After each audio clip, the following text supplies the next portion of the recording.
Good afternoon, guys, and welcome to the podcast. I've got a special guest for you today, Dr. Cynthia Rapaido from the Bay Area. And her expertise and training is in the education area. And I'm really happy to have her on.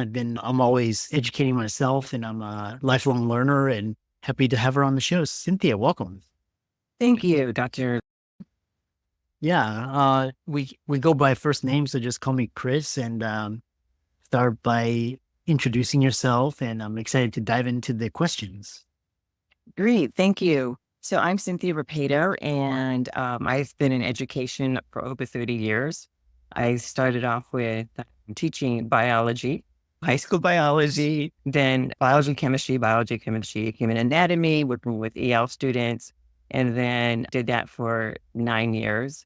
And then I ended up going into administration, was assistant principal for 17 years at a high school, at San Mateo High School, and then transitioned to high school principal at South San Francisco High School. And then retired in 2019. I continued to coach, work with the Cal State East Bay with the teacher education program, and coach administrators as they were trying to get their credential. Interesting. Yeah, really interesting. Sounds like you've had a really storybook career in the system. And so what motivated you to pursue educational leadership and share some highlights of your journey from although you've served various roles within the system? Okay. Yeah. So when I was in the teacher, I wasn't thinking about going to administration. I just thought, how do I transition into going up in the pay scale? Teachers don't make a whole lot of money, but you can get credits and it can move you up the pay scale. And so then I ended up doing the master's program at University of San Francisco with the credential program. And then I took that for a year, and people found out at the school site, the principal, assistant principal, and they said, Cynthia, why don't you help with some of the walkie-talkie supervision on campus, and giving me all these extra duties. So I kept taking all these extra duties, and I thought I can probably do this kind of work. And then one of the classes that we had to do was prepare a resume and apply for positions. And I did it. And I thought, I'm not going to get it. I'm not really ready to transition, but I want to try it, but let me see. And then I interviewed and was offered a job. And I had to double check with my principal. I said, what do you think? Should I take it? Should I not? What do you think? And he said, yeah, definitely do it. Because you can always go back into teaching if that's what you want to do, because it's a different mindset. So he gave me all these tips. And so that's what gave me that journey from teaching into administration. And that was a huge learning curve. Thinking that being a teacher is one way of there's a lot of work that goes into teaching, but there's a lot of responsibilities of being a site administrator. And then I thought about going into then again, I thought about getting my doctorate. And I was really inspired by Glenn Singleton's work. He did courageous conversations about race and ethnicity and just having those courageous conversations. And I thought, I want to do that. I want to be able to talk about race. I'm Filipino-American. I don't even see any Filipino-American educators. And I've never even talked about race or ethnicity. So I thought, I want to do that. And so when I went back to get my doctorate, it was in multicultural and international multicultural education. And I was ready to transition to teaching at the university, thinking I want to train administrators and teach them how they can connect with different groups of ethnic groups. And from there, I finished that program. And one of my mentors said, Cynthia, if you really want to be teaching, if you really want to teach administrators in the admin program, you should become a principal so you have some credibility. And I just thought, really? I was ready to transition to the university. They were going to give me an interview and everything. And I already knew the department chair. And then when I applied for the principalship, I did take that on. And then I told the department chair at USF, I just said, I think I'm going to take on that principalship position. So that's where there was that fork in the road where I thought, which one do I take? And I'm glad I took that route and became a principal. Oh, interesting. Yeah. I used to do a lot of running in the summer training I used to run through USF, very beautiful Area. What were some of the biggest challenges you faced during your transition, and how did those experiences shape your approach to leadership? Good question. Some of it is the the just the role of being assistant principal to principal. There's a lot of information that one needs to know, whether it's, and that's what one of what the chapters are in my book. It's like finance, budget, the important documents, building those relationships, know your campus, know the ins and outs of everything, know how to, create groups and build capacity, know the parents. There's a lot of that. And then at the same time, some of the challenges for me, I thought were, okay, being a woman, being Filipino-American, part of it is that, what is that? Kind of the perceptions of and expectations of being a Filipino-American and saying, step out of that role and just say, just be an administrator. I have to be able to give those critical feedback.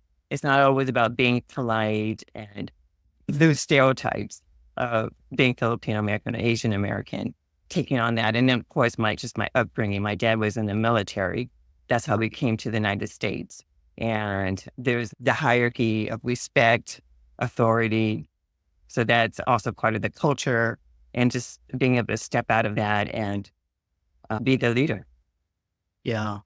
One thing that I really, because we're going to talk because you talk about a race, which is a very emotionally charged topic. There's the school culture.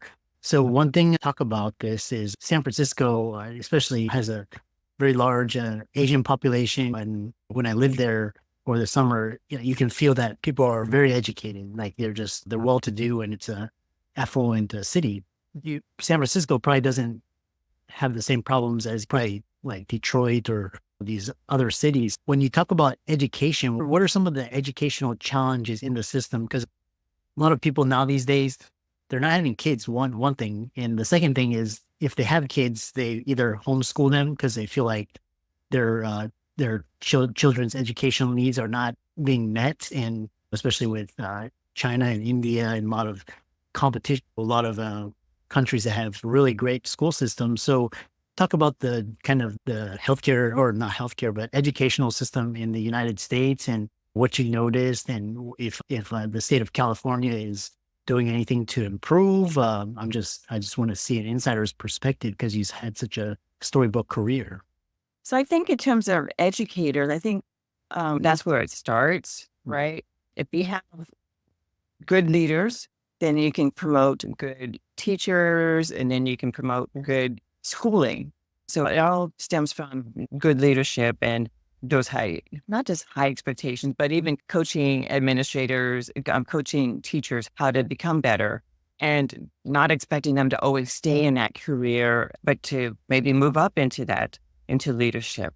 So I think that's really important. And then in terms of working with the kids, part of it is providing access, providing resources for students, because the standards are all about making sure that students have things are accessible to them, whether they're emerging bilinguals or they're students with special needs.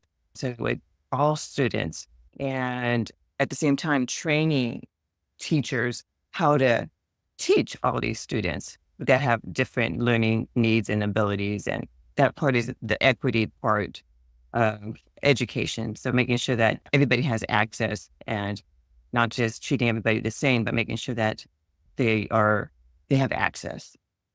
Yeah, access. Yeah, it's quite interesting because I know there's this conversation between DEI and equal access versus equal opportunity versus equal outcomes, which you cannot really control for. You can give equal opportunity and access. So expanding upon that, what role should school leaders play in promoting diversity, equity, inclusion in educational settings? What role should they take? They just need to be very mindful about it. Look at who are they hiring, especially when you have a diverse student body. If you can find those that look like the students, or whether it's ethnicity or their background or whatever it might be, that way they can relate to those students a little better. And then in terms of, I'm trying to think of it without deviating on that. And then in terms of diversity, would you say DEI, making sure that there's training with all staff. And then even with the parents, who's at the table? Yeah, who's at the table? Who's coming to the meetings? If I have everybody that's PTO or PTA and it's one group, but then the others that might be bilingual parents or different groups, making sure that they not just have a place at the table, but they have a voice at the table. So there's that visibility aspect. And then same thing within the classroom, making sure that the students are also seeing that they're visible and not just everybody equal, but they're all visible. Yeah. Yeah. The next question I have for you is this: with how can school leaders align with schools' vision and goals with the curriculum, student outcomes, and community expectations to ensure a cohesive direction? Okay, see that one more time? Okay. How can school leaders align the school's vision and goals with curriculum, student outcomes, and community expectations to ensure a cohesive direction? So a lot of it has to do with, okay, what does the state see? So in California, there's the priorities. So if let's say there's 8 priorities, and then it becomes the district's goals.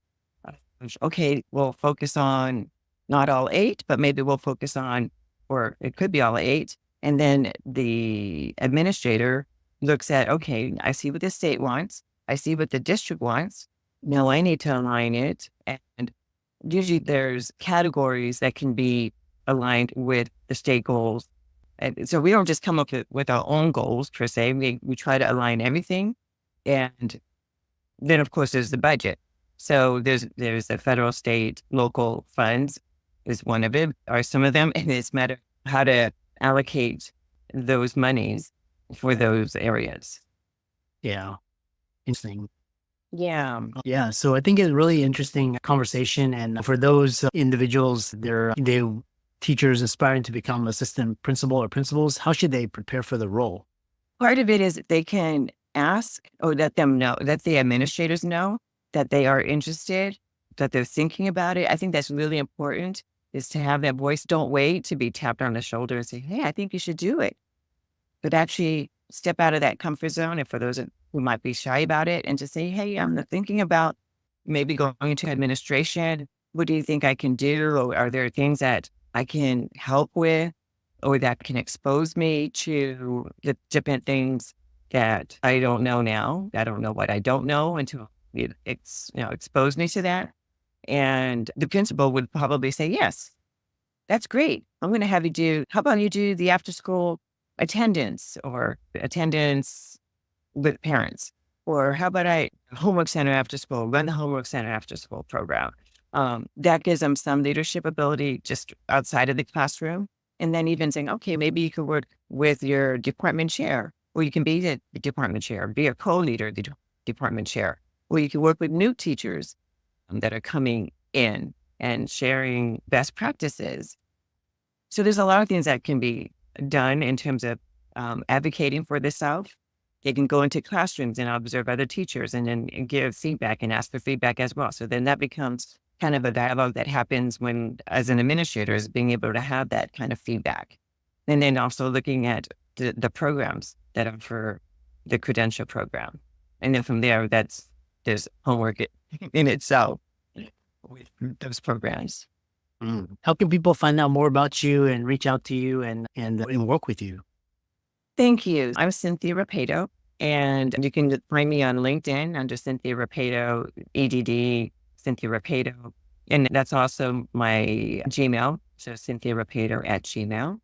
So those are the main ones and if you find my book, it's on Amazon. It's Step Up Your School Leadership Game. So I don't know if it's the leadership. Yeah. So Step Up Your School Leadership Game. And that's my name, Cynthia Rapaido. And I have an author page when you look at that book as well. Yeah, really interesting conversation. And thanks so much for coming on. And for the audience, be sure to follow Dr. Cynthia's socials and reach out to her. And thanks again. Thank you, Chris. I really enjoyed meeting you and having time to talk about education.